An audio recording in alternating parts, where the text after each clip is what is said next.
Dios te salve María, llena eres de gracia, el Señor es contigo. Bendita tú eres entre todas las mujeres, bendito es el fruto de tu vientre, Jesús. Santa María, Madre de Dios, ruega por nosotros pecadores, ahora y en la hora de nuestra muerte. Amén.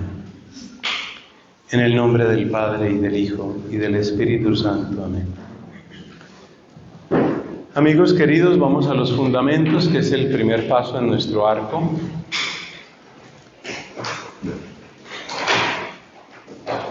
Si nosotros nos damos cuenta, las propuestas políticas o sociales siempre tienen una visión sobre el ser humano. En ese sentido, podríamos decir que la política necesariamente se apoya en una visión de la sociedad, y la sociología o el estudio de la sociedad siempre se apoya en una visión sobre el ser humano. Para tener un esquema sencillo en mente, podríamos decir que la política se apoya sobre la sociología o sobre las ciencias sociales, tal vez sería mejor decir, porque ahí va a entrar también economía y otras cosas. Pero simplificando mucho, la política se apoya sobre ciencias sociales, las ciencias sociales se apoyan sobre una antropología. Es decir, hay un concepto de ser humano. Si yo miro al ser humano únicamente como un productor y consumidor de riqueza, eso me produce un modelo de sociedad. Entonces voy a decir, como dijo Marx, que la infraestructura fundamental es la economía y que la economía lo determina todo, porque yo veo al ser humano fundamentalmente como un productor y consumidor de riqueza, de bienes económicos. La antropología determina la visión de la sociedad. La visión de la sociedad va a determinar cuál es la propuesta política que se va a hacer.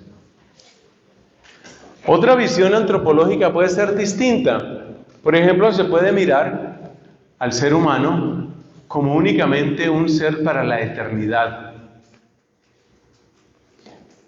Entonces, según eso, si nosotros miramos al hombre, al ser humano, lo miramos únicamente en clave de eternidad, pues no importa mucho lo que pasa en esta tierra, ni las justicias ni las injusticias, porque lo único que interesa es llegar al cielo, y eso va a tener consecuencias en el modo de organizar la sociedad.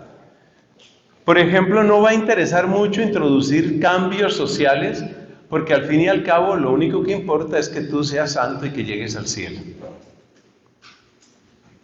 Esto nos indica que para buscar un fundamento en este esquema amplio y con esos objetivos tan ambiciosos que tenemos, requerimos de una antropología muy sana, una antropología tan completa, tan integral como sea posible.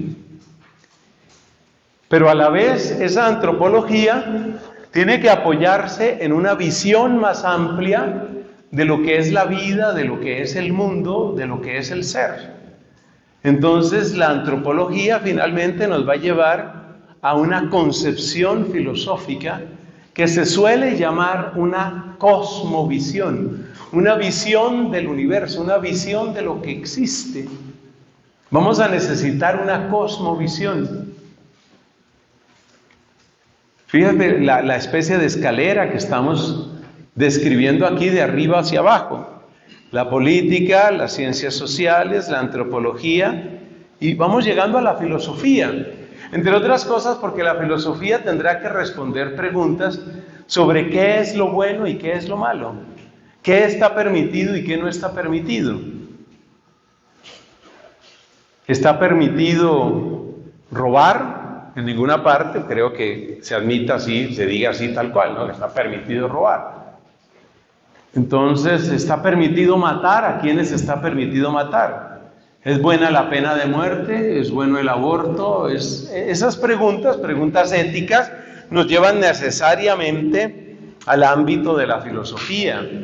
con sus distintas ramas. Claro, la principal implicada va a ser la ética, pero junto con la ética pues hay otras ramas de la filosofía. Tarde o temprano tendremos que hablar de una teoría del conocimiento, tendremos que hablar de una metafísica, entonces se va llegando a esas bases más profundas. Y en esas bases más profundas, finalmente llegamos a las preguntas existenciales, pues más dramáticas. ¿Cuál es el sentido de la vida? ¿Para qué estamos aquí? Cosas como esas. ¿Tiene un propósito la vida? ¿Para qué estamos? ¿De dónde salió todo?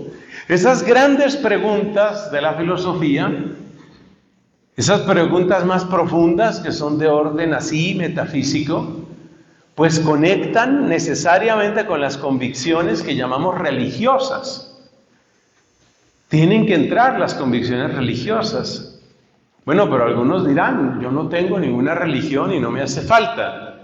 Esa es una postura que tiene mucha gente, en forma de ateísmo o en forma de agnosticismo.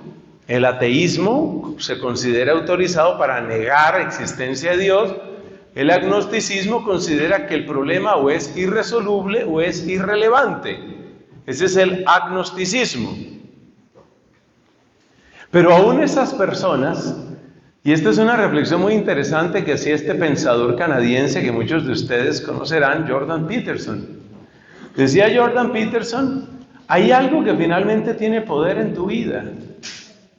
O sea, no importa cuántas incertidumbres tengas tú, finalmente hay algo que tiene poder en tu vida.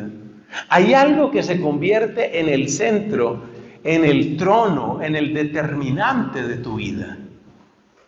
Algo tiene poder en tu vida. Y en ese sentido, eso que tiene poder en tu vida, eso en lo que tú encuentras propósito para vivir un día más, eso que te hace levantarte de la cama, eso es tu Señor. Ese Señor puede ser, quiero conseguir más placer, quiero conseguir más dinero, o quiero ser santo. Entonces, es inevitable, desde el punto de vista de la búsqueda metafísica, es inevitable la cuestión religiosa. Porque en la búsqueda metafísica, tarde o temprano, tú te preguntas qué es o cuál es tu Señor. ¿Cuál es tu Señor? Y ahí entra el tema religioso. Ahí entra lo que tiene poder sobre ti. Ahora, todavía vamos a descender un poquito más en argumentación filosófica. Tengan un poco de paciencia porque no a todo el mundo le gusta la filosofía. Pero tenemos que sumergirnos un poquitico más y tranquilos que después ya salimos. No se preocupen. Entonces hay otra parte filosófica que hay que preguntarse ahí. Y es que la filosofía habla de sus propios límites. Es decir, todo filósofo lúcido se da cuenta de que su planteamiento racional finalmente tiene unos límites. Para mí este es uno de los temas más apasionantes porque mi línea de estudio, mi línea académica ha sido lo que se llama teología fundamental. Y lo que se hace en la teología fundamental es explorar la frontera entre ciencia, filosofía y teología. Entonces, realmente, pues, esa es digamos, ha sido mi línea de estudio y en cierto modo mi línea de vida, de servicio, dentro de mi comunidad, dentro de los dominicos. Bueno, entonces, los límites de la filosofía.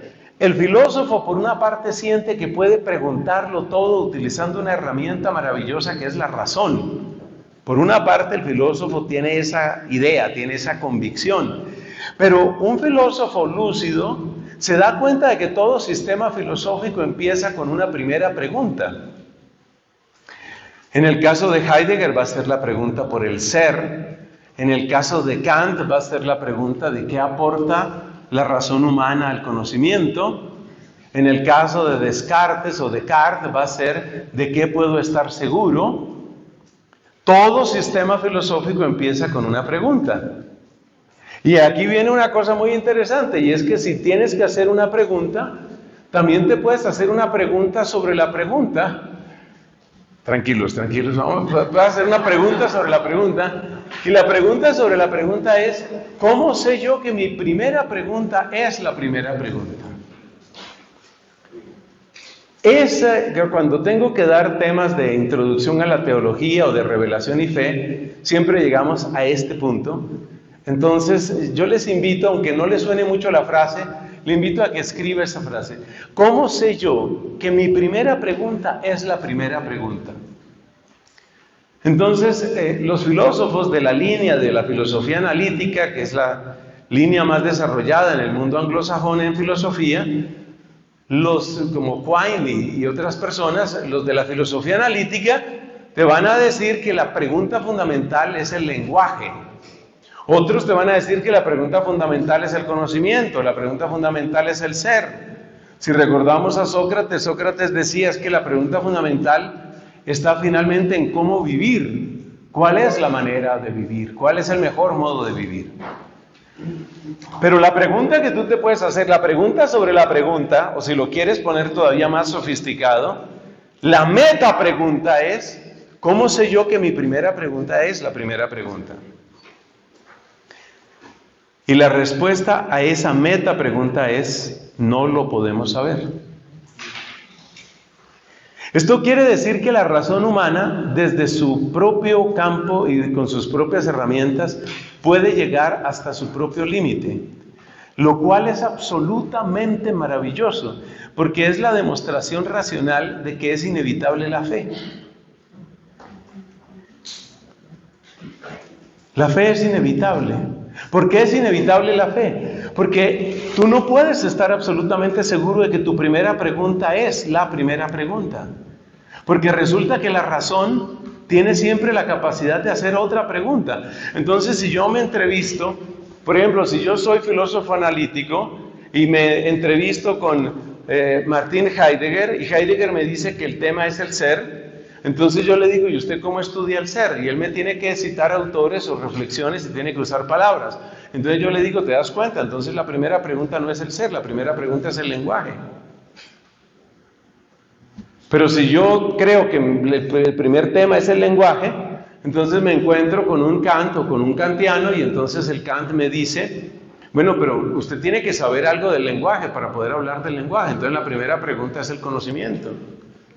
¿Cómo puede usted saber? ¿Cómo puede usted estar completamente seguro de que su primera pregunta es la primera pregunta? Eso no hay manera de responder a eso.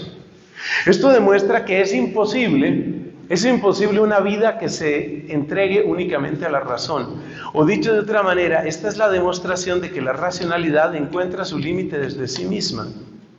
Este tipo de argumento, que no sé de dónde lo encontré, pero me parece absolutamente fantástico, este argumento es fundamental para mostrar que toda persona tiene que tener algún tipo de fe. Y en ese sentido estamos demostrando la naturaleza religiosa del ser humano. Es inescapable. No te puedes escapar de alguna forma de fe. Porque si tú intentas organizar tu vida solamente con la razón, pues entonces tienes que hacer preguntas. Si haces preguntas desordenadamente, no tienes una ruta, tienes que hacer preguntas ordenadamente. Si haces preguntas ordenadamente, tienes que hacer una jerarquía de preguntas. Si haces una jerarquía de preguntas, tienes una primera pregunta. Y cuando haces la meta pregunta, ahí llega el límite. Y la meta pregunta es, ¿cómo sabes que tu primera pregunta es la primera pregunta? Sabiéndose que en la historia de la filosofía, pues ha habido tantos genios, porque todos estos son genios intelectuales, pero son genios claramente, que han encontrado distintas primeras preguntas. Entonces, finalmente hay un día en el que Kant dice, mira, a la porra todo, yo me dedico a lo mío. En el momento en el que tú adoptas una primera pregunta como tu primera pregunta, tú estás haciendo una forma de fe. Tú estás apostándole a una verdad que no es evidente para ti, pero que consideras que podrás encontrar en una ruta de la cual no estás seguro. Eso se llama fe. Tú estás haciendo un acto de fe en ese momento. No puedes vivir sin una fe. Ahora, la razón por la que tú haces esa apuesta, el motivo por el que tú haces esa apuesta, no es un motivo racional, ¿Por qué sabemos que no es un motivo racional? Porque si fuera un motivo racional, de nuevo, tendría que ser la respuesta a una pregunta. Y volvemos al mismo esquema. Tu esquema de preguntas, tu armazón de preguntas, finalmente tiene que llegar a una primera pregunta. Entonces hay un motivo no racional por el que tú escoges tu primera pregunta. Ese motivo no racional es algo que tú admites dentro de tu vida como dirección de tu vida. En el lenguaje de Jordan Peterson, eso se llama tu Señor. Tu Señor es ser feliz, o tu Señor es estar tranquilo, o tu Señor es pasarla bien. Tú tienes tu Señor, y ese Señor es el que determina cuál es tu primera pregunta. Y eso que determina tu primera pregunta no es por un motivo racional, es por un motivo de fe. Entonces todo ser humano, de una manera inescapable, de una manera inevitable, inexorable, todo ser humano necesariamente tiene una dimensión que llamamos religiosa. Es decir, ¿qué entendemos aquí por religión? En esta protodefinición de religión, ¿qué entendemos? Lo que estamos diciendo es que la religión es aquello que tiene señorío de ti y que no es solamente racional. No es contrario a la razón, no es irracional, pero es suprarracional. Aquello que es suprarracional y tiene dominio sobre ti, esa es tu religión. En el lenguaje bíblico, ¿esto cómo se expresa? En el lenguaje bíblico esto se expresa diciendo que todo el mundo tiene Señor y que por consiguiente todos somos servidores de algún Señor. La palabra servidor o siervo, o más grave, esclavo, es la palabra doulos en griego y es la palabra con la que firma Pablo sus cartas. Pablo, esclavo. Pero él sabe de quién es esclavo. Esclavo de Jesucristo. Pablo, esclavo de Jesucristo. Es una cosa maravillosa. Entonces, resumamos esta primera parte filosófica. ¿Qué es lo que hemos dicho? Hemos empezado por la situación social, que tiene que ver fundamentalmente con la política. Hemos dicho que la política se apoya en sociología y otras ciencias sociales, conocimiento de la sociedad. Hemos dicho que la sociología necesariamente se apoya en una antropología, la antropología necesariamente se apoya en un preguntar filosófico racional. Luego hemos descendido y hemos visto que en todo preguntar filosófico racional hay una primera pregunta, y al hacernos la meta pregunta, la repito como tercera, cuarta vez, la meta pregunta es: ¿cómo sé yo que mi primera pregunta es la primera pregunta? A eso no hay respuesta. Pero como yo le voy a empeñar la vida a esa primera pregunta, entonces evidentemente esa primera pregunta tiene poder sobre mí. Y si esa primera pregunta tiene poder sobre mí, esa primera pregunta, o eso que determina, eso que espero encontrar yo a través de la primera pregunta, eso es mi Señor y yo soy su esclavo. Entonces en la antropología, esto es lo más impopular que van a oír hoy, en la antropología de San Pablo todos somos esclavos. Pero hay dos personas en la Biblia que expresamente se llaman esclavos, y hay otra persona a la que la Biblia llama esclavo también. Las dos personas que explícitamente se llaman a sí mismas esclavos son el apóstol San Pablo, que firma Paulos, doulos tu Christou, Pablo, esclavo de Jesucristo, y la persona que se llama esclava es María. Aquí está la esclava del Señor. Gedule tu Kyriou, la esclava del Señor. Hay dos personas que se reconocen esclavas del Señor. Por eso ustedes se dan cuenta que en la Iglesia Católica hay una cantidad de comunidades religiosas que utilizan sin miedo y sin vergüenza la palabra esclava. Esclavas de Cristo Rey, por ejemplo. En realidad significa la misma idea, siervos, ¿no? Y resulta que según este razonamiento que hemos presentado aquí de manera abreviada, pero espero completa, según este razonamiento, amigos, todos somos esclavos, todos somos siervos. La diferencia es que el cristiano sabe, por una parte, de quién es siervo y sabe que está sirviendo al mejor Señor. Esa es la diferencia, pero todos somos siervos. Todos somos siervos. Bueno, ¿y cuál fue la otra persona? Porque dije que había dos personas que se llamaron a sí mismas esclavos. El otro, que explícitamente no se llamó esclavo, pero que la Biblia sí lo llama esclavo, o sea, doulos, siervo, no es otro sino el mismo nuestro Señor Jesucristo. La primera palabra que se utiliza para describir quién es Cristo es el siervo. Y hay 4 cánticos en el profeta Isaías que son conocidos como los cánticos del esclavo, los cánticos del siervo. Y la primera cristología, el primer estudio sistemático de Cristo que hicieron los creyentes fue tomar lo que se decía en Isaías sobre el siervo de Dios y aplicarlo a Jesús de Nazaret. Entonces Jesús de Nazaret es el esclavo, es el siervo.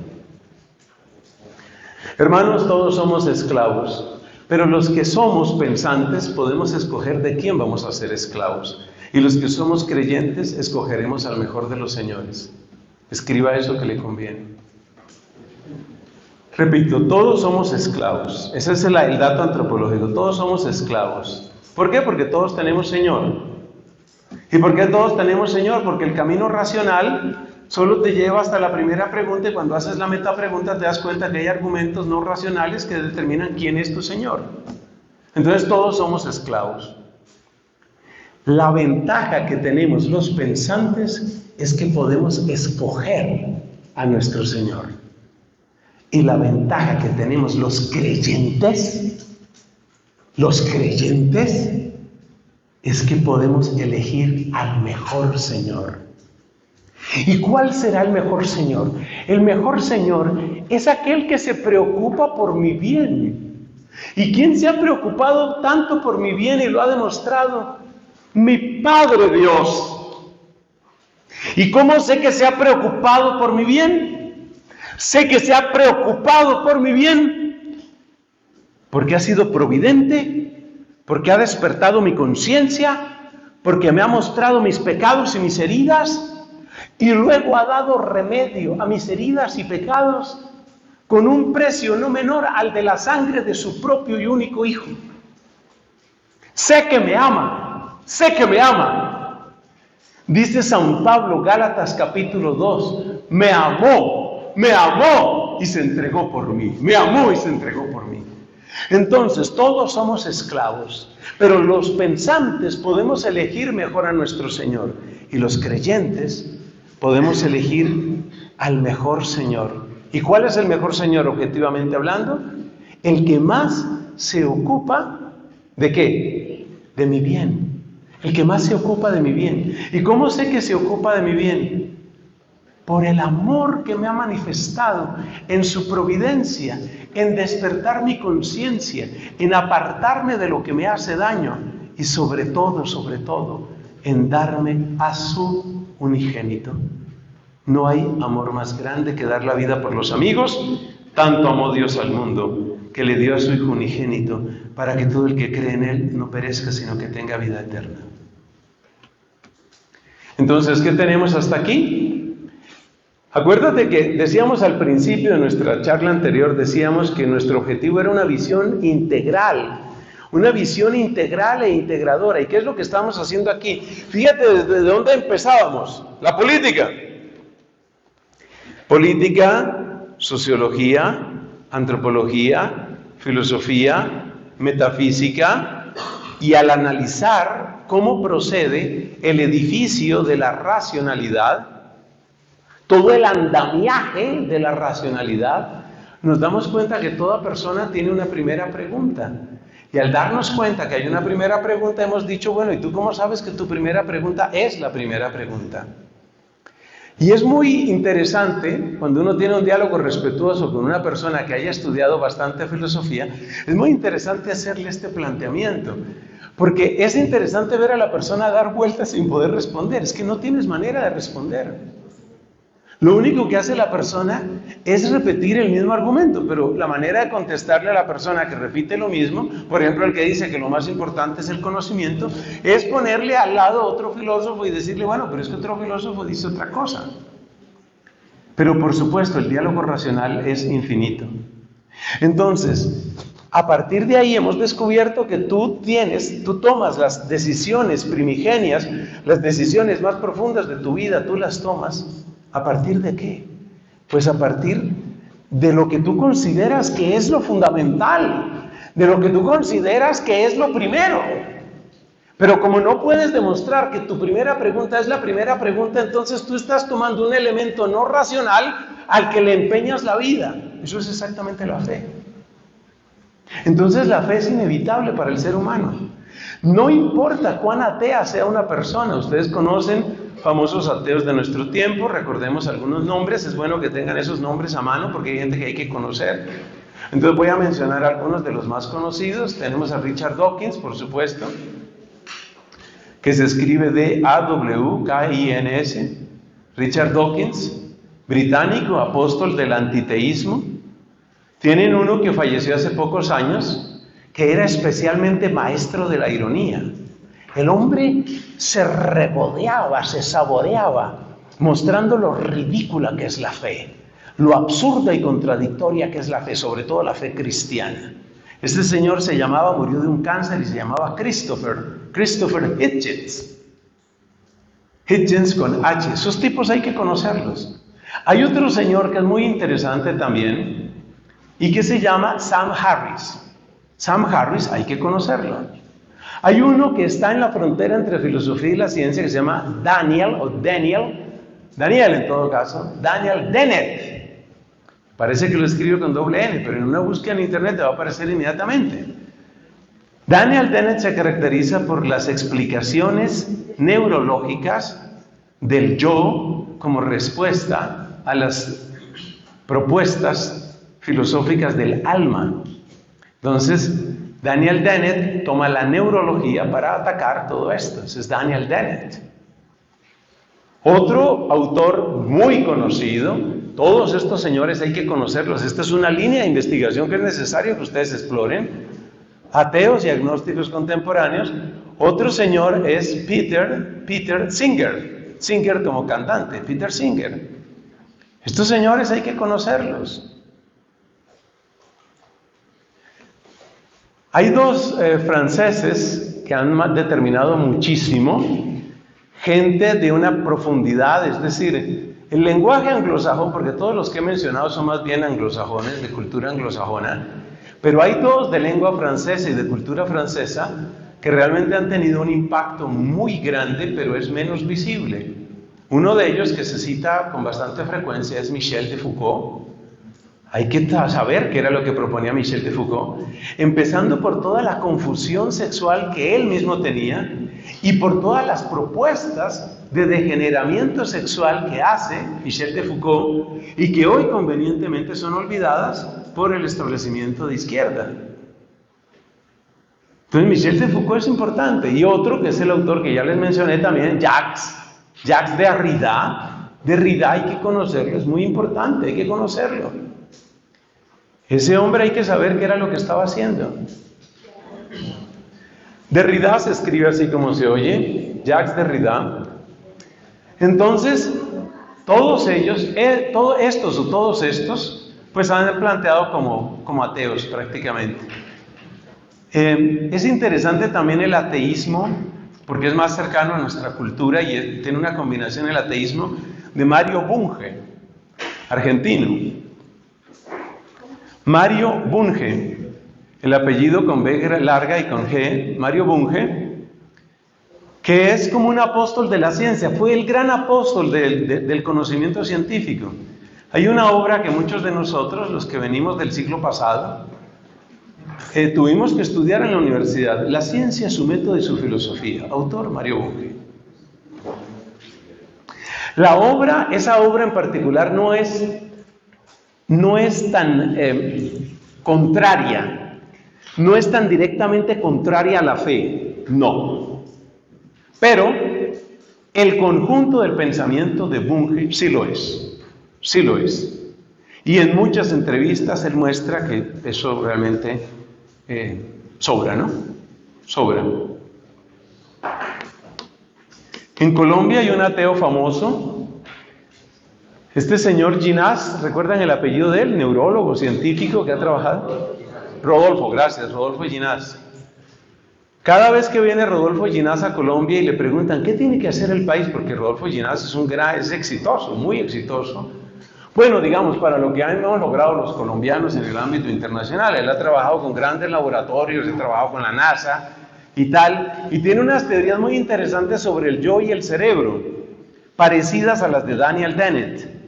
Bueno, Rodolfo Ginás, escríbanlo por ahí en sus apuntes, porque cada vez que Rodolfo Ginás lo entrevistan, y he visto entrevistas de él en muchos años, lo primero que él dice es, mire, Colombia no saldrá del atraso mientras tenga el lastre de la Iglesia Católica.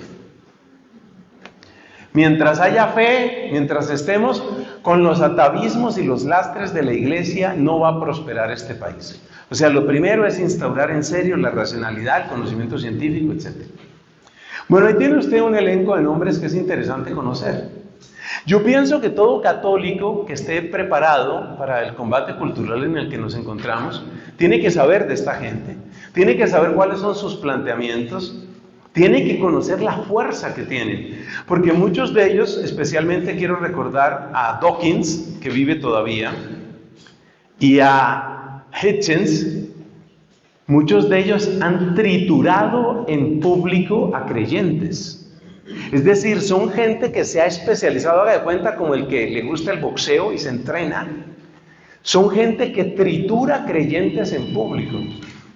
Toman a los creyentes y los despedazan. Tu argumento sobre la fe no sirve para nada. Y es ridículo.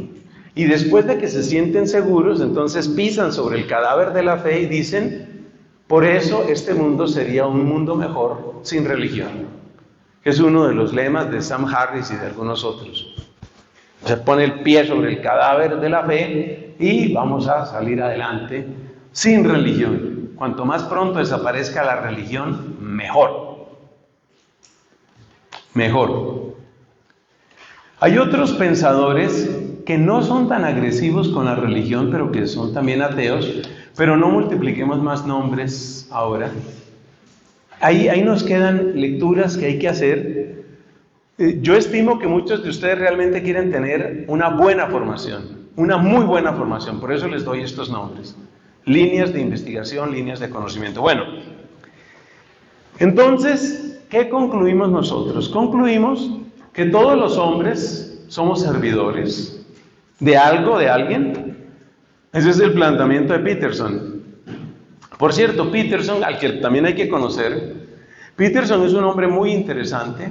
Él no se declara creyente, pero en muchas discusiones se pone de parte de los creyentes, no en el sentido de afirmar que existe Dios o que la iglesia es importante, sino de demostrar lo injustos y lo mal sustentados que son los ataques contra la fe.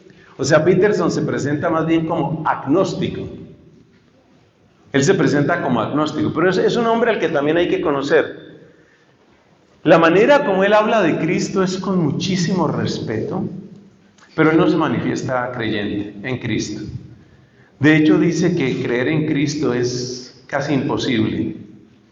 Bueno, dejemos ahí la conversación sobre Peterson. Jordan Peterson, otro autor que hay que conocer. Para la mayor parte de estos autores, por favor, todo lo que ustedes tengan de idioma inglés, capacítenlo, mejórenlo, se necesita para todo esto. Preferiblemente inglés y francés.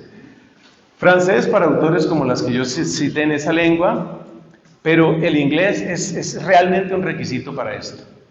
Hay que oírlos, hay que oír sus entrevistas, hay que ver su habilidad argumentativa, hay que aprender de ellos y al mismo tiempo evitar caer en la arrogancia que muchos de ellos tienen. Que muchos de ellos tienen. Un autor que murió ya hace bastantes años, pero que ha tenido bastante influencia en el campo filosófico y político, y ese también lo tengo que mencionar, es Karl, con K, Karl Popper. Con doble P, se escribe P-O-P-P-E-R. Karl Popper, hay que conocerlo.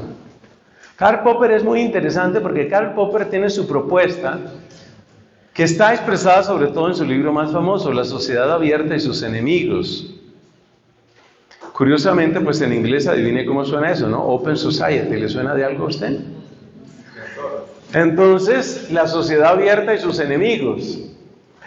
Y Karl Popper tiene una propuesta en la cual, de nuevo, la religión no cabe. No es tanto un enemigo de la religión, pero es alguien que presenta un mundo sin religión y un mundo en el que la religión en realidad estorba, no cabe.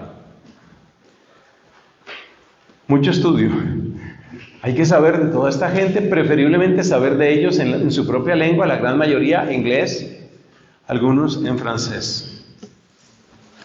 Volvamos a nuestro tema principal. Estamos buscando fundamentos y en los fundamentos nos damos cuenta que todos somos servidores, nos damos cuenta que si somos pensantes podemos escoger al mejor Señor y nos damos cuenta que si nosotros somos creyentes podemos aceptar al que es Señor de señores. Fíjate que en esa frase que muchos de ustedes escribieron está el pensar y el creer. Eso se llama la razón y la fe. El fundamento de fundamentos para nosotros es que toda oposición entre razón y fe es artificial.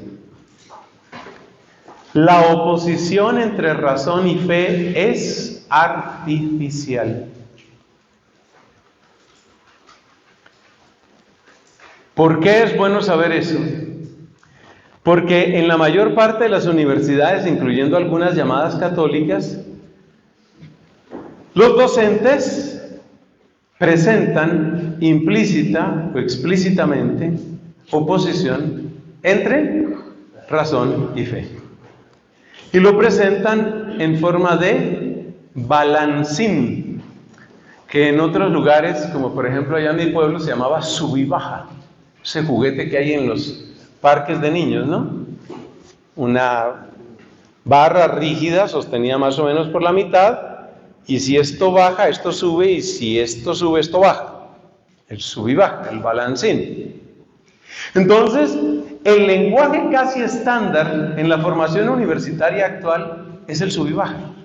Es decir, cuanto más racional seas, menos creyente vas a ser.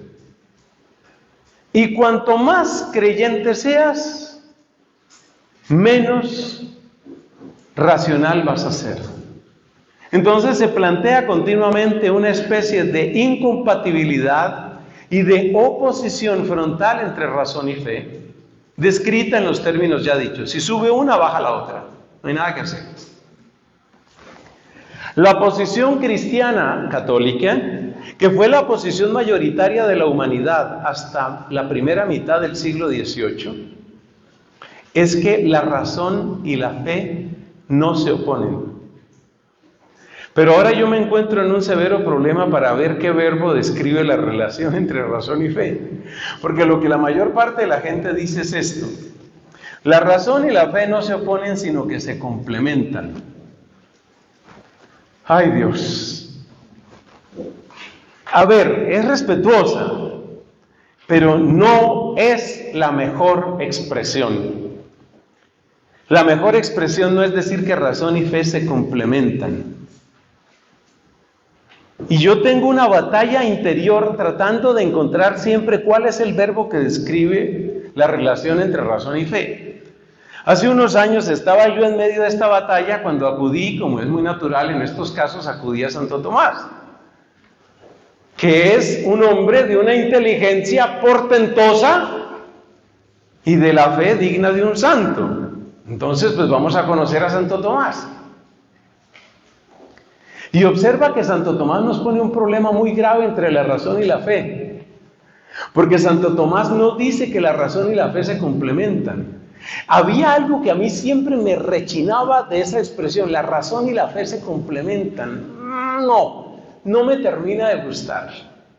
Creo que he podido ir entendiendo por qué esa expresión no la utiliza Santo Tomás. ¿Cuál es la de él?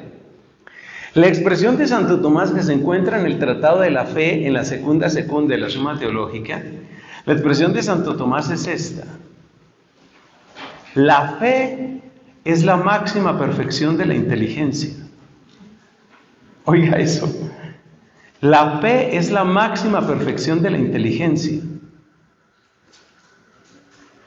Esa no es una razón, esa no es una descripción que ponga la razón y la fe como en paralelo, como diciendo que se complementan.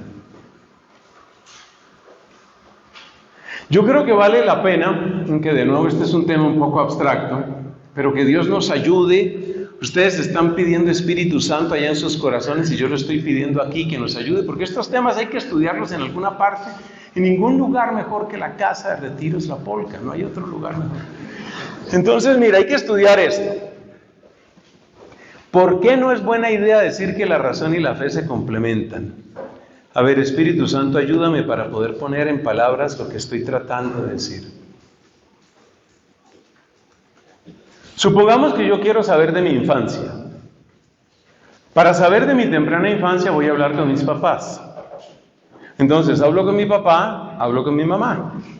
Mi papá recuerda algunas cosas, mi mamá recuerda otras cosas, papá y mamá recuerdan algunas cosas en común sobre mí. Lo que me dice mi papá y lo que me dice mi mamá se complementa. Ahí está bien utilizado. ¿Qué quiere decir que mi mamá complementa lo que me dijo mi papá? Quiere decir que mi mamá recuerda cosas que mi papá no recordaba. Y lo contrario, mi papá complementa lo de mi mamá porque él recuerda cosas que la mamá no recordaba. Bien, perfecto. ¿Es esa la relación entre razón y fe? Es decir, hay un tipo de conocimiento que sea solamente racional y en el que no entre para nada la fe. Hay un tipo de conocimiento en el que entre solamente la fe y no pueda entrar la razón. Son dos preguntas. Entonces tratemos de abordar esas dos preguntas.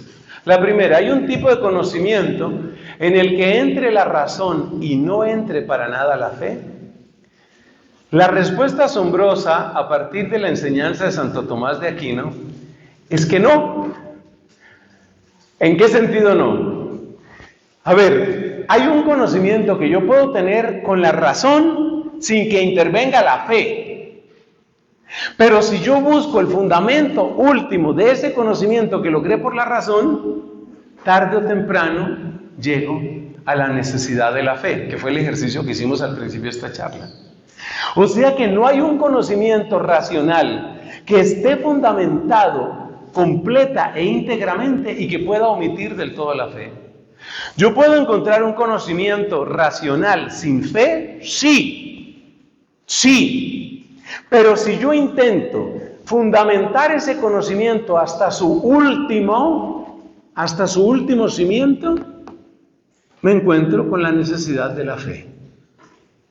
Entonces, ¿hay un conocimiento racional en el que no aparezca de ninguna manera la fe? No. ¿Hay un conocimiento racional que se pueda obtener sin fe? Sí. Pero ese mismo conocimiento racional, cuando intento llevarlo hasta su último cimiento, tarde o temprano necesito la fe. Entonces, si un científico, si un matemático como Arquímedes descubre, por ejemplo, lo que se llama el principio de Arquímedes, para descubrir el principio de Arquímedes, Arquímedes no tenía que saber ni de Cristo, ni de la Trinidad, ni de la Biblia, ni de los profetas. O sea que si hay un conocimiento que se puede obtener.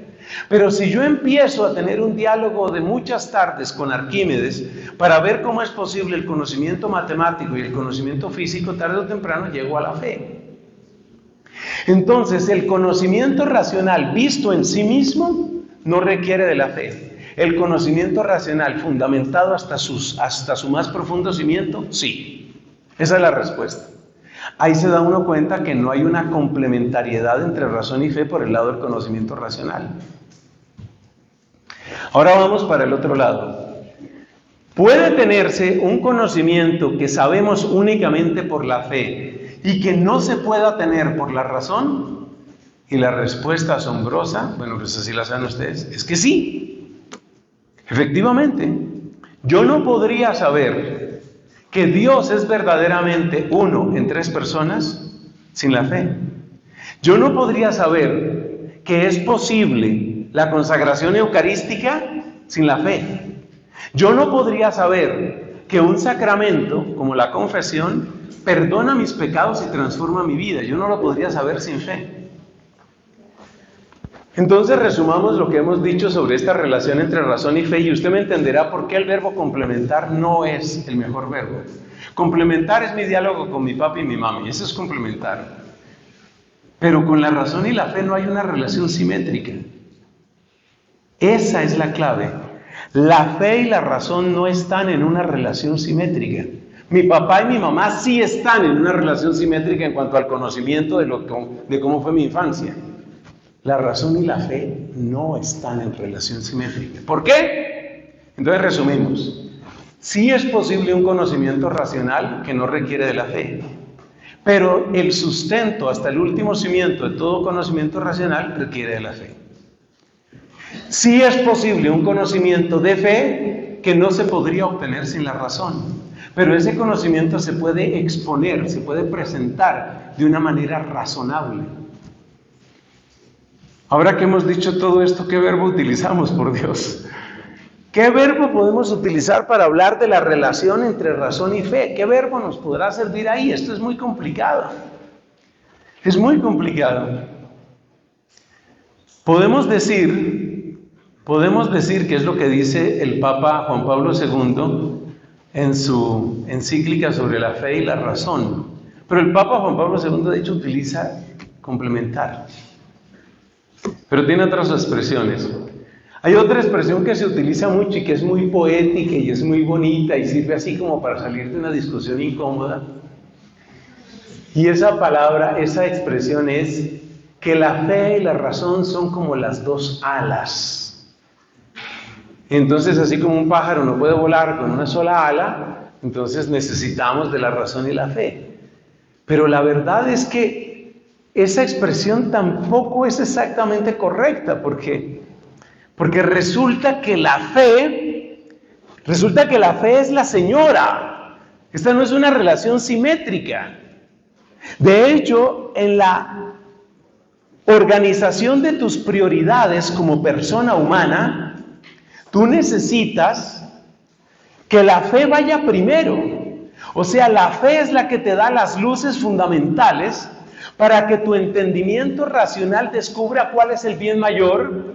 Y ese entendimiento debidamente educado por la fe es el que ilumina la voluntad para que tú busques ese bien mayor, y el ejercicio de la voluntad a través de las virtudes hace de ti una persona buena, y si llegas hasta el final, una persona santa.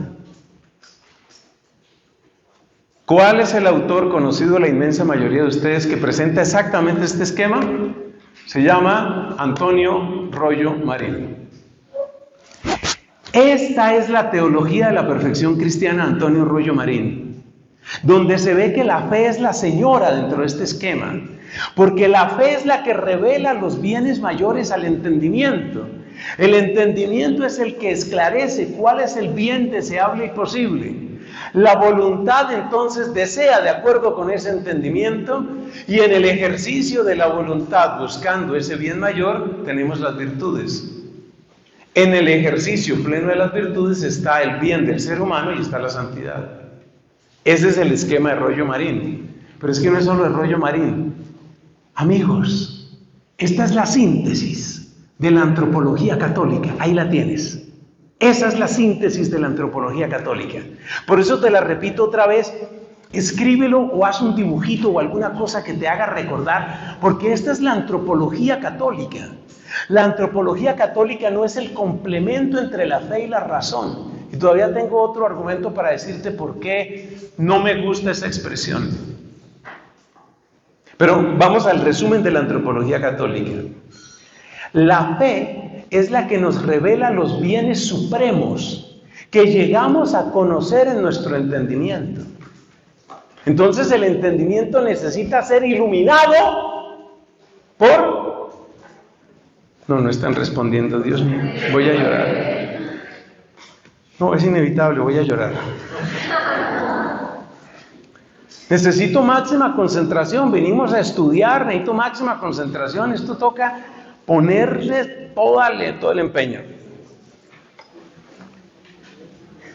La fe, ¿qué queremos decir con la fe? Con la fe queremos decir la revelación, la tradición y el magisterio. Porque el contenido de la fe lo conocemos en ese trípode, según nos dice precisamente Dei Verbum, del Vaticano II. Cuando decimos aquí la fe es la expresión abreviada de el contenido de revelación, tradición y magisterio. o el depósito de la sana doctrina. Ese es otro nombre que tiene la fe. Entonces, la fe es la que ilumina al entendimiento mostrándole los bienes supremos. Esto es Antropología Católica 101. La fe es la que ilumina al entendimiento mostrándole los bienes supremos. Punto primero. Segundo, el entendimiento, iluminado así por la fe, establece las prioridades. Ahí es donde se establecen las prioridades. Las cuales prioridades son sobrenaturales y naturales. Llámanse prioridades sobrenaturales a las que dependen del orden de la gracia. Llámanse prioridades naturales las que podemos descubrir incluso sin la fe, como es propio de las virtudes humanas: prudencia, justicia, fortaleza, templanza. Entonces, la fe ilumina al entendimiento. ¿Fe qué es? Aquí es una abreviatura para decir el depósito de la sana doctrina, es decir, lo que viene por revelación, tradición, magisterio, es eso. Entonces, ese contenido maravilloso de sana doctrina es el que ilumina al entendimiento y le permite establecer las prioridades. Esas prioridades del entendimiento son las que asume la voluntad. Y en el ejercicio de la voluntad, según esas prioridades, tenemos una vida virtuosa. Y esa vida virtuosa es una vida buena. Esa es una vida buena. No es sabrosa, pero es buena. Y esa vida buena, si se lleva hasta el final, es una vida santa. Gracias a Dios ya están respondiendo 4 o 5. Como dice una amiga mía, creo que te estoy recuperando. Es eso, máxima concentración, por favor. Esto es un asunto de estar así muy pendientes y ver cómo esto se va armando, porque si hay una cosa bella que tiene nuestra Iglesia Católica, es una claridad impresionante. Pues es que mira la gente que nos ha dado esta claridad. Entonces la relación entre fe y razón, ¿cómo la describiremos? Mire, le voy a contar otro problema por el que es mala idea hablar de complementariedad entre fe y razón. Y yo sé que el amado Papa Benedicto también ha utilizado expresiones así, sé que Juan Pablo II lo ha dicho. Sé que es así, pero ¿yo qué hago? ¿Yo qué hago? Yo los quiero mucho, pero yo tengo que apoyarme en las fuentes más firmes y las más profundas que tenemos en la Iglesia, con todo el amor que le tengo a hombres como Benedicto o a Juan Pablo II. Entonces, ¿qué relación podemos establecer? Leyendo algunos artículos de Santo Tomás de Aquino, parece que la expresión más apropiada es la palabra gobierno. Es decir, la relación que hay entre la fe y la razón es una relación de gobierno. Cuidado que la palabra gobierno la utiliza con mucha mesura Santo Tomás de Aquino. Es una relación de gobierno. ¿Y qué quiere decir una relación de gobierno? Relación de gobierno quiere decir que la razón solo alcanza su plenitud. ¿Cómo será el verbo? Gobernada. Bien, los estoy recuperando. Gobernada por la fe, exactamente. La razón solo alcanza su plenitud gobernada por la fe. Y la fe solo es viva cuando gobierna la razón. Gracias. Hasta ahora cada pregunta por lo menos alguien la ha respondido. Es una relación de gobierno. Entonces mi vida como ser pensante, tengo racionalidad. Mi vida como ser pensante y mi vida como ser creyente tiene que estar bajo la palabra gobierno. Entonces la relación entre fe y razón es una razón de gobierno y de ser gobernado. Entonces mi razón está gobernada por la fe. Bien, ahora hagamos una aclaración. Estamos en los puros cimientos los cimientos de los cimientos. Estamos en el piso de todo este edificio que se construye. Entonces, por eso estamos hablando de razón y fe. Pregunta: ¿quiere decir que la razón que la fe suplanta a la razón? No. La razón no es suplantada por la fe. Bueno, pero entonces vamos a esto. ¿De dónde viene la idea de que la fe va a suplantar a la razón? Esto viene fundamentalmente de los Estados Unidos de América y viene fundamentalmente de la disputa sobre el evolucionismo y el creacionismo. Pocas cosas le han hecho tanto daño al cristianismo y en particular tanto daño, pero tantísimo daño a nuestra iglesia como esa disputa entre evolucionismo y creacionismo. Ha sido un desastre, un desastre. Porque los evolucionistas han encontrado fácil atacar a los creyentes diciendo: si tú pretendes darle la razón a tu Biblia, que dice que el mundo se hizo hace, sumando todo, como unos 6,000 años, y que Dios hizo el mundo en 6 días, quédate con tu fanatismo, quédate con tu devoción, quédate con tu irracionalidad. Entonces, a ver, realmente nos preguntamos, ¿realmente el contenido revelado se opone al esfuerzo racional o al descubrimiento de la razón? Y la respuesta es que no.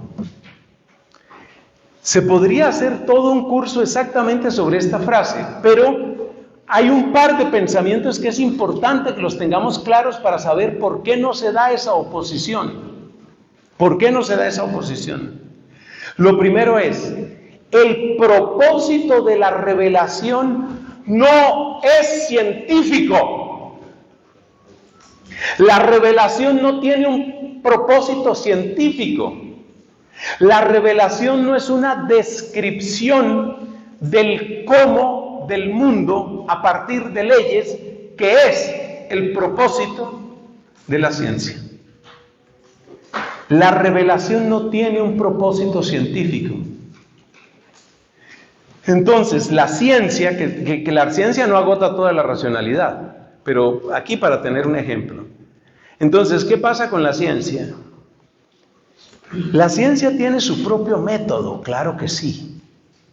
Y el método de la ciencia es la descripción, backspace. El propósito de la ciencia es la descripción de las regularidades del mundo en una jerarquía de teorías. Eso no te lo dijo Mario Bunge, pero por favor escríbelo. El propósito de la ciencia es la descripción del mundo por medio de una articulación o por medio de una jerarquía de teorías. La descripción de las regularidades del mundo por medio de una jerarquía de teorías. Ese es el propósito de la ciencia. Entonces la ciencia parte necesariamente de la observación y hace lo que sabemos que hace la ciencia: la hipótesis, la teoría, contrastar con lo que se resulta en el experimento, todo lo que hace la ciencia. Todo eso lo conocemos. El propósito de la fe se inscribe en el ámbito del sentido. Es decir, que el propósito de la fe está en el por qué profundo y en el para qué último. Y el propósito de la ciencia está en el cómo. Haga un cuadrito, haga un dibujito ahí y ponga así en paralelo. La ciencia se concentra en el cómo del mundo. ¿Cómo es el mundo? ¿Cómo puedo describir al mundo? La ciencia se concentra en el cómo. La fe, el ámbito de la fe, o sea, del depósito de la sana doctrina, etcétera, ¿se concentra en qué? Se concentra en el por qué profundo, es decir, en el origen último, y en el para qué último, es decir, la pregunta por el sentido. Entonces las grandes preguntas a las que responde la fe son las preguntas del origen y el sentido. Y las preguntas a las que responde la ciencia son las preguntas del cómo. Esa es una explicación así breve de por qué no hay oposición o por qué no hay colisión entre el conocimiento científico y el conocimiento propio de la fe. Básicamente porque trabajan en ámbitos diferentes. La fe, el depósito de la fe está trabajando todo el tiempo en eso. Está trabajando en el origen profundo que a la vez determina el para qué último de las cosas, del universo y de nosotros como seres humanos. Ese es el gran propósito de la fe. Un jesuita lo resumió bellamente cuando dijo: la fe no nos dice cómo se mueven los cielos, sino cómo se va al cielo. Esa es una frase bonita que captura bastante de la idea que hemos dicho aquí. La fe no te describe cómo se mueven los cielos, sino cómo se va al cielo. Esa es la fe. Entonces la fe trabaja en el por qué profundo y en el para qué último. La ciencia trabaja en el cómo. Pero esa respuesta no es completa y no vamos a poder avanzar más en este campo porque toca ver, por ejemplo, un área amplia de intersección que es muy conflictiva, que es el área ética. Y eso no lo vamos a alcanzar a ver en este curso. Si me vuelven a invitar, haremos otra sesión específicamente sobre temas éticos, pero eso no lo vamos a alcanzar a ver ahora. Bueno, entonces cerremos esta parte de fe y razón porque todavía tenemos que avanzar a cómo entra Cristo, cómo implica esto qué implica esto en nuestra vida, y tenemos que llegar con la ayuda de Dios hasta un punto muy importante, y ese punto es el reinado social de Cristo. Hasta ahí tenemos que llegar, pero vamos por partes. Entonces, nos damos cuenta que la fe es inevitable en el ser humano. Está dicho. Nos damos cuenta que todos tenemos Señor. Nos damos cuenta que en la Biblia, dos gigantes de la santidad, San Pablo y mucho más María Santísima, se llamaron a sí mismos esclavos. Y nos damos cuenta que la primera cristología, el primer estudio sistemático sobre la persona de Cristo lo llamó siervo, doulos, de nuevo, el siervo del Señor. Bueno, nos damos cuenta entonces que la fe es inevitable, pero que nosotros como pensantes podemos descubrir qué implica servir a distintos señores. Y como creyentes podemos adherirnos, apegarnos, someternos, unirnos ¿a quién? Al Señor de señores, a Jesucristo. Después de eso hicimos un elenco de opositores que ustedes van a estudiar. Ahí es donde entra el trabajo de la tarde.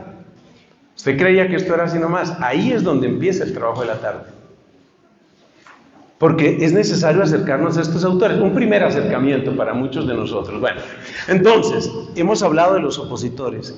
Y luego nos hemos hecho la pregunta, si nosotros somos pensantes y si nosotros somos creyentes, ¿cuál es la relación entre razón y fe? Y en ese estudio vimos que se habla mucho de complementariedad.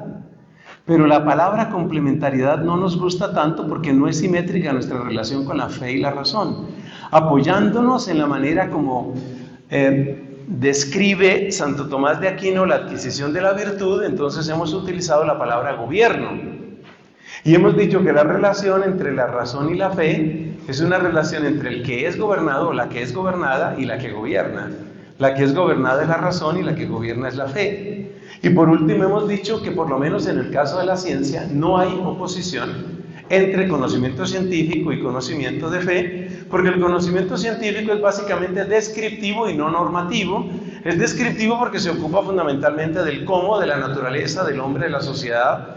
Y no es normativo, pues porque para hablar de normas tú tienes que entrar en las grandes preguntas sobre el de dónde y el para dónde. El de dónde, el por qué y el para qué. Tienes que entrar en eso. Y ese es el ámbito de preguntas en donde entra propiamente la fe. Y hemos dicho que la fe es una manera abreviada de referirnos al depósito de la doctrina, de la sana doctrina. Bueno, con ese esquema general tenemos también una antropología que la describe de manera maravillosa, extensa y muy completa, Y creo que es una de las razones por las que ustedes aman tanto esa obra de Antonio Rollo Marín, La teología de la perfección cristiana.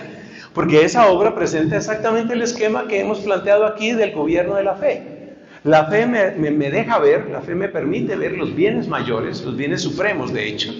Esos bienes supremos son los que le permiten a la inteligencia establecer sus prioridades de lo sobrenatural y de lo natural. Las prioridades del entendimiento son las que determinan el curso de acción de la voluntad, y esa voluntad cuando se ejercita según esas prioridades, es la voluntad que alcanza la virtud, y así se tiene una vida virtuosa. Esa es la antropología católica, así descrita en píldora. Esa es la antropología católica, que es algo simplemente bello, es algo simplemente hermoso, es un tesoro, es un tesoro. Y yo les digo una cosa, de tantos objetivos que tenemos en este encuentro, que podamos enamorarnos de la antropología católica, que usted salga de aquí así, fascinado por la antropología católica, mire, ya ese es un logro fantástico, fantástico. Pero eso requiere utilizar la palabra gobierno. Es la fe realmente la que gobierna. O sea, yo no estoy gobernado por el pensamiento de Cristo y mi pensamiento. No. A mí me gobierna el pensamiento de Cristo, que florece también, que aparece también en mis ideas. Pero a mí me gobierna Cristo. Yo no tengo dos señores.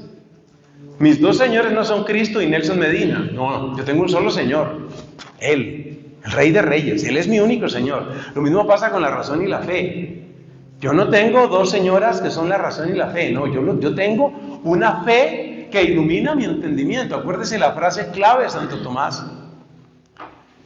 Gana un supercoco. Ya ustedes no conocen lo que es un supercoco.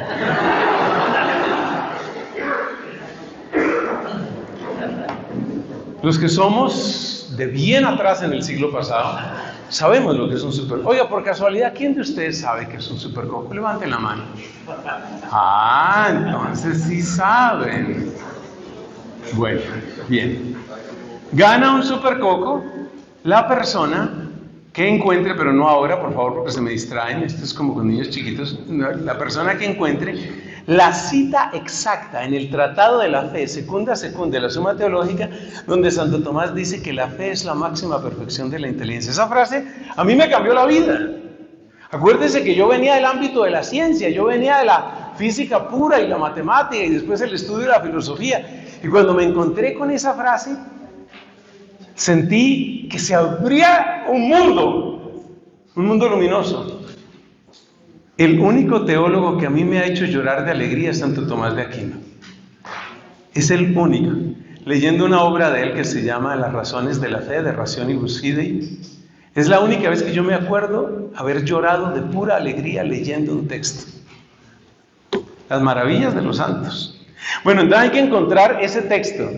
Está en la segunda de la Suma Teológica, y hay que encontrar cuál es la referencia donde Santo Tomás dice que la fe es la máxima perfección, que es el argumento que utilizamos para decir que no hay complementariedad. Y aunque son bonitas y políticamente amables decir frases como la razón y la fe son como las dos alas, no, finalmente no es así, realmente no es así. Entonces la fe es la que gobierna, la razón es la gobernada, y sin embargo el conocimiento de la fe no suplanta el conocimiento racional. Avanzamos entonces, entramos a la última parte de nuestra reflexión en esta charla, y tenemos que hacernos esta pregunta. Dado que la fe se ocupa del por qué profundo y del para qué último, ¿cuál es el contenido? ¿Cómo podemos resumir el contenido de la fe?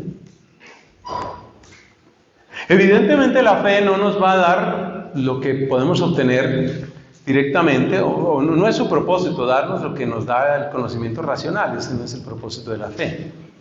O sea que la fe no me va a resolver los problemas de la dualidad onda-partícula que les encanta a los de la mecánica cuántica. Pues que es la esencia casi de la mecánica cuántica. No, la fe no va por ahí. ¿Cuál es el contenido fundamental de la fe? Para encontrar el contenido fundamental de la fe tenemos que recordar que el depósito de la fe tiene revelación, tradición, magisterio. Es útil ver este triple componente de la fe, es útil verlo como una especie de torta en 3 pisos. Es decir, tenemos la revelación, que es lo fundamental, lo que tenemos en la Escritura.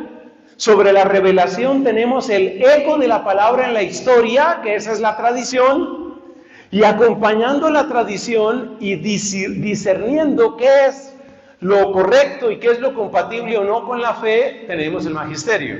Entonces es importante que usted haga un dibujito, hagan dibujitos, en vez de estar dibujando ahí a Bart Simpson o no sé qué estén dibujando, dibujen ustedes, hagan dibujitos como este, hagan una torta. Entonces ya sabe, abajo está la revelación, en la mitad está la tradición, arriba está el magisterio. Más o menos así funciona.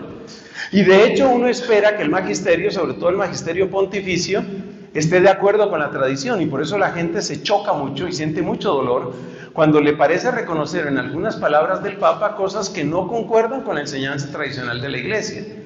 Y a pesar de que sea el Papa, pero eso produce dolor.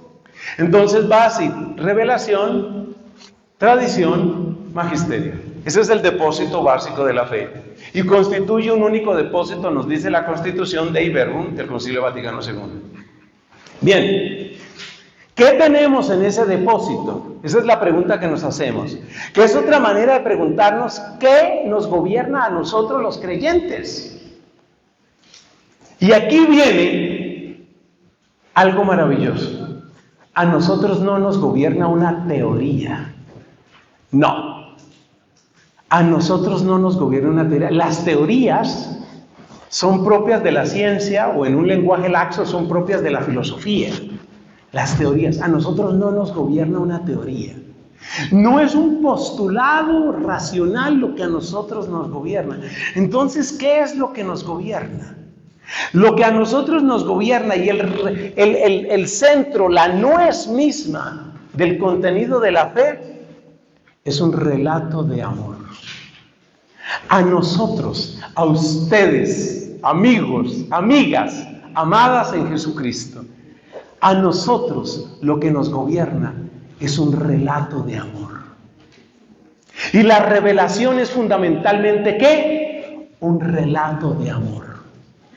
Es la historia, es el relato de un Dios que nos ha amado hasta el punto de salir a nuestro encuentro, de buscarnos, de rescatarnos, de levantarnos, precisamente cuando le dimos la espalda. El corazón de la fe no es una teoría. Cuidado, porque en el pensamiento de la derecha, incluyendo la derecha cristiana, católica, muchas veces se plantea la fe como si la fe fuera una especie de teoría, es decir, una armazón, un andamiaje de ideas. No, es un relato de amor, un relato de amor. Y por eso se sabe cuánto poder tiene la fe en ti, cuanto más poder tiene el relato de amor. ¿Y eso se nota en qué? En que tienes rostro de amado, mirada de amada, sonrisa de amado, palabra de amada. Tienes eso. Seas hombre o mujer, destilas, irradias. En esto consiste el amor, no en que nosotros hayamos amado a Dios, sino en que Él nos amó primero. Primera carta de Juan. Él nos amó primero. Entonces, ¿cuál es el contenido fundamental de la fe? El contenido fundamental de la fe no es una teoría ni sobre evolución, ni sobre creación, ni sobre nada de eso. Claro, ahí hay unas discusiones que habrá que tener en algún momento, no creo que sea en este retiro, porque el tema de la evolución tampoco se puede admitir así nomás. Hace poco tuve en México una conversación tan hermosa, de las mejores de mi vida, con un amigo, ya lo considero mi amigo. Él trabaja en un movimiento de evangelización allá en México, y él es físico. que trabaja en física de partículas, que era el área de la física que más me gustaba a mí. Ahora pues yo soy un puro aficionado que sigue de lejos resultados de la ciencia. Pero este es un físico que trabaja en eso. Y el hombre es un católico convencido, evangeliza, canta, alaba al Señor.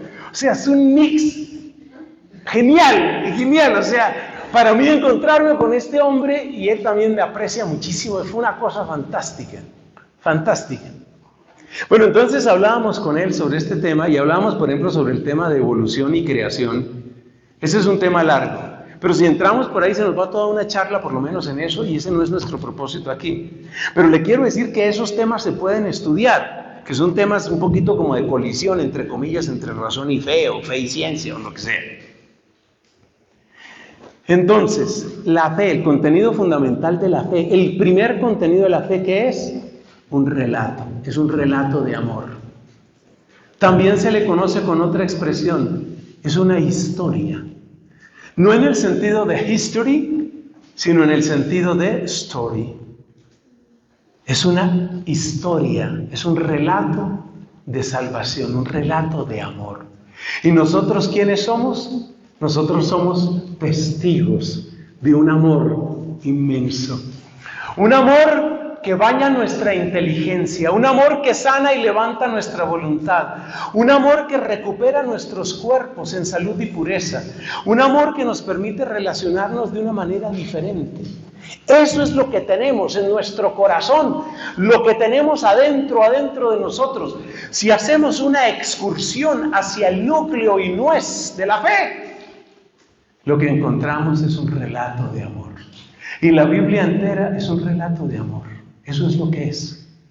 La Biblia felizmente se puede resumir en una o dos frases que irían más o menos de esta manera. Dios es el único creador y Señor. El hombre se rebeló contra Dios. Dios buscó manera de salvarlo y abrió un camino dándonos a su Hijo y otorgándonos su Espíritu. Y ahora la victoria, y ahora y para siempre la victoria es de Dios. Ese es el resumen de la Biblia. Dios es el único creador y Señor. El hombre se rebeló contra Dios. Dios no se resignó a perder a su criatura amada.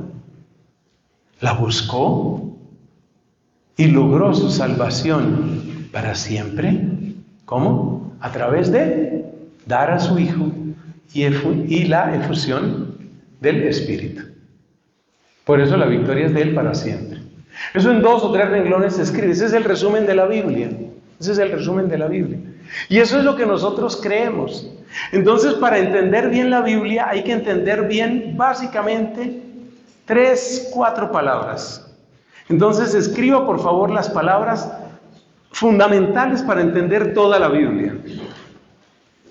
Necesitamos entender la palabra pecado. Si desaparece pecado, desaparece toda la revelación bíblica. Donde no se predica el pecado, la Biblia sobra, Cristo sobra, la iglesia sobra, la fe sobra. El conocimiento de que el pecado existe y de que el pecado destruye y hasta dónde destruye el pecado es indispensable. Entonces, la primera palabra es la palabra pecado. La segunda palabra que necesitamos es la palabra ley, haciendo referencia a la ley de Moisés. La palabra ley. Entonces hay que entender qué es lo que aporta la ley. La tercera palabra que necesitamos, quien lo acierte ya no gana un supercoco, gana un chocorramo.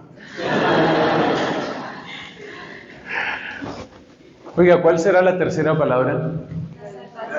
Uy, la dijeron. No, la dijeron. Hubo alguien que la dijo primero. Gracias, creo que la dijeron por aquí. ¿La dijiste tú? No, salvación no es. ¿Quién dijo la palabra gracia? Uy, felicitaciones, le dio un chocorramo. Claro. La tercera palabra es la palabra gracia. Claro. Entonces, pecado, ley, gracia. Ya la gracia tiene incluida la palabra salvación. por supuesto. Y nos falta una última palabra, muy poco mencionada hoy, pero hay dos candidatas. Una es la palabra comunión y otra es la comunión en el sentido de coinonía, no del sacramento, y la otra es la palabra cielo. Y de esas dos me voy a quedar con la palabra cielo. Entonces usted puede resumir la Biblia entera en esas 4 palabras, pero como el esquema le queda incompleto porque no responde a la pregunta de dónde salieron las cosas, entonces toca agregar una 5ª palabra que antecede a todas. Nos quedamos con la lista definitiva. Atención, señoras y señores, tenemos la lista que resume la Biblia entera. Las 5 palabras entonces son creación, pecado, ley, gracia y cielo. Nuestro relato de amor cobija esas 5 palabras. Ese es nuestro relato de amor. Nuestro relato de amor es que fuimos creados, creación, que fuimos rebeldes, pecado, que descubrimos que el bien es bien y el mal es mal. ¿Eso cómo se llama? Ley. 4, descubrimos nuestra impotencia y fuimos auxiliados. ¿Eso se llama? Gracia. Y por último, descubrimos que estamos llamados a unión eterna con el que más nos ha amado. ¿Eso se llama? Sí. Esa es la Biblia, ese es el relato, eso es lo que nosotros creemos, eso es lo que nos alienta, eso es lo que nos hace mover. Esa es la fuente, ese es el cimiento en el que está parado todo. Ahí está parado todo. Creación, pecado, ley, gracia, cielo. Una ventaja que tiene este esquema es que le sirve a usted para muchas cosas. Por ejemplo, le sirve para identificar libros útiles, libros católicos, predicadores sospechosos, gente de la que tendría que preocuparme. Me explico, trato de explicarme. Mire, si usted escucha a un predicador, eso me incluye a mí, pero que Dios me preserve en amistad con él para siempre, amén. Si usted escucha a un predicador y usted empieza a notar ausencia sistemática de estas palabras, preocúpese, o como dice la gente hoy, red flag. Preocúpese. Esa es una tremenda red flag. Tenga mucho cuidado. Este tipo no habla nunca de pecado, o tipa, porque hay tipas también. Esta tipa no habla nunca de pecado. Esto no suena, hay algo aquí que no funciona. Otros omiten la ley. ¿Cuál es la manera cómoda como hoy se está omitiendo la ley en la Santa Iglesia Católica? Ay, Dios, qué dolor me da la Iglesia, pero cuánto la amo y le debo todo le debo a la Iglesia Católica. ¿Cómo se omite hoy la ley? No, eso está superado. Nosotros ya estamos en el régimen de la gracia, ¿no? Ya eso está superado. Todos esos mandamientos y todo ese rigorismo del Antiguo Testamento y todo ese, no, ya eso está superado, esos fariseísmos. Ay, Dios. Y uno por dentro sufre. ¿Se acordarán de mí? Cuando yo me muera y me hagan la autopsia, verán que tengo las entrañas retorcidas. Es el sufrimiento vivo. Entonces usted tiene que estar muy atento. Hay un autor de moda, ok. Vamos a mirar el autor de moda. No hagan como algunos influencers que compran una cantidad de libros. No compren tantos libros. Miren primero el libro antes de comprarlo. ¿Y qué tiene que hacer uno cuando mira un libro católico? Estamos hablando aquí. Obviamente usted tiene otros gustos. A usted le puede gustar la literatura, la sociología, le puede gustar, qué sé yo, tantas cosas. Pero aquí estamos hablando de literatura católica. Usted empiece a pasar páginas y tenga presente las 5 palabras. Acuérdese de la polca y den aquí las 5 palabras. ¿Cómo presenta este hombre el pecado? ¿Cómo presenta esta mujer la gracia? ¿Cómo presenta? ¿Habla del cielo? No habla del cielo. Red flag. Claro, uno no puede en cada homilía hablar del cielo o en cada homilía hablar de la ley de Moisés, pero usted me entiende. O sea, si usted está oyendo a una persona y está oyendo y resulta que nunca habla de eso, pues poseemos problemas. Y ahí es donde yo pierdo amigos. ¿Por qué digo que pierdo amigos? Porque uno tiene que señalar a algunos autores que en su momento fueron muy populares, pero que presentan gravísimas deficiencias en el conjunto de sus escritos o de su predicación con respecto a las 5 maravillosas palabras: creación. Ya se las saben de memoria, a ver, sin mirar.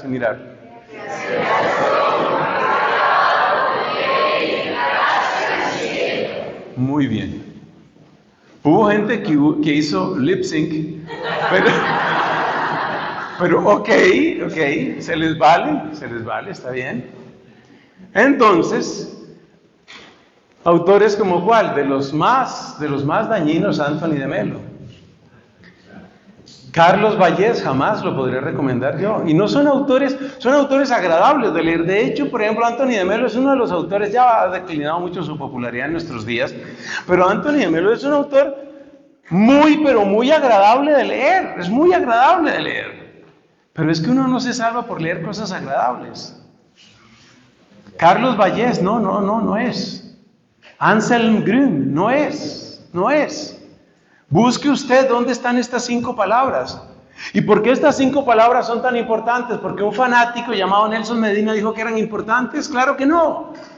Yo no importo dentro de esta historia. O sea, pues sí, Dios me ama y como los ama a ustedes. Pero eso no es lo importante. Lo importante es dónde están estas palabras.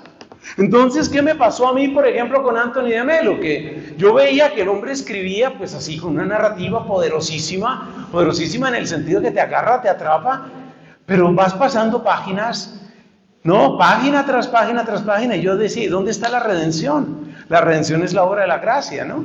La salvación es la obra de la gracia.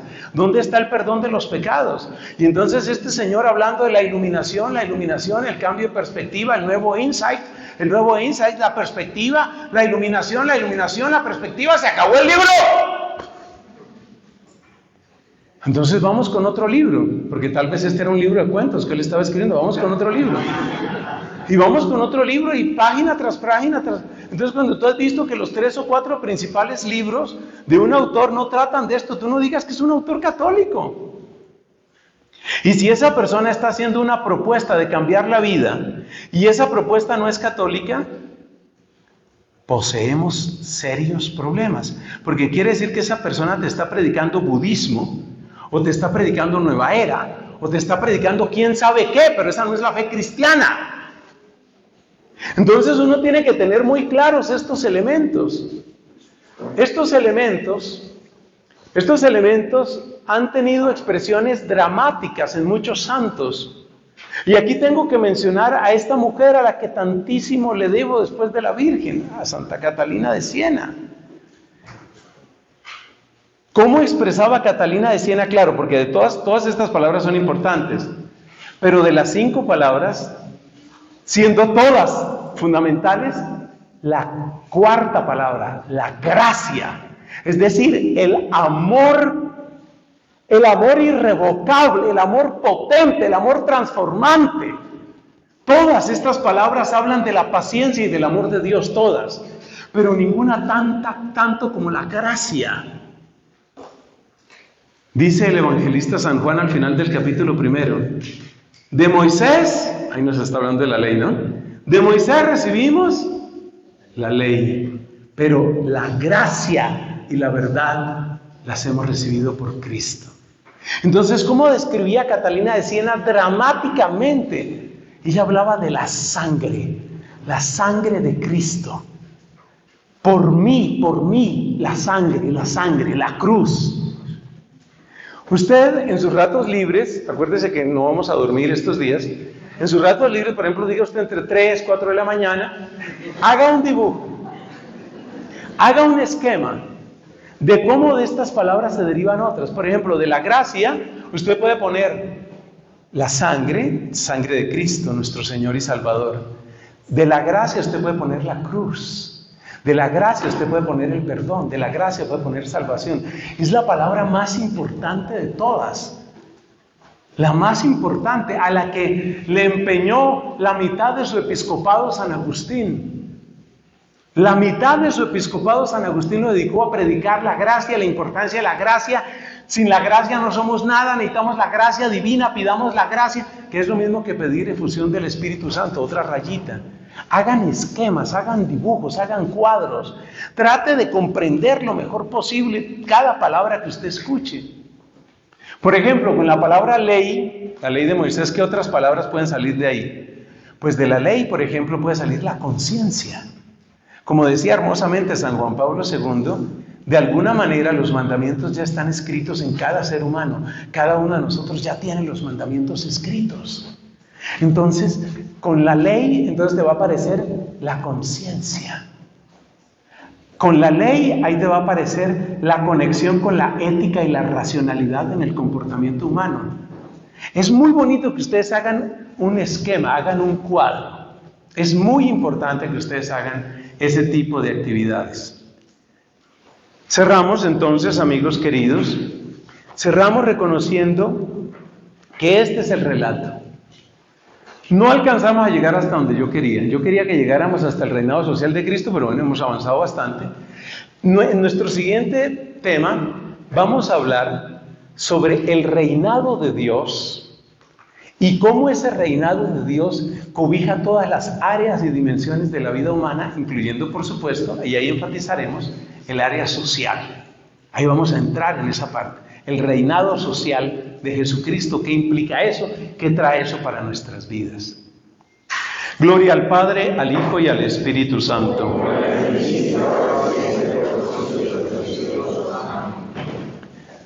Por favor, unos 2 minutos de silencio. Acuérdese, pídale al Espíritu Santo y recupere las frases, las palabras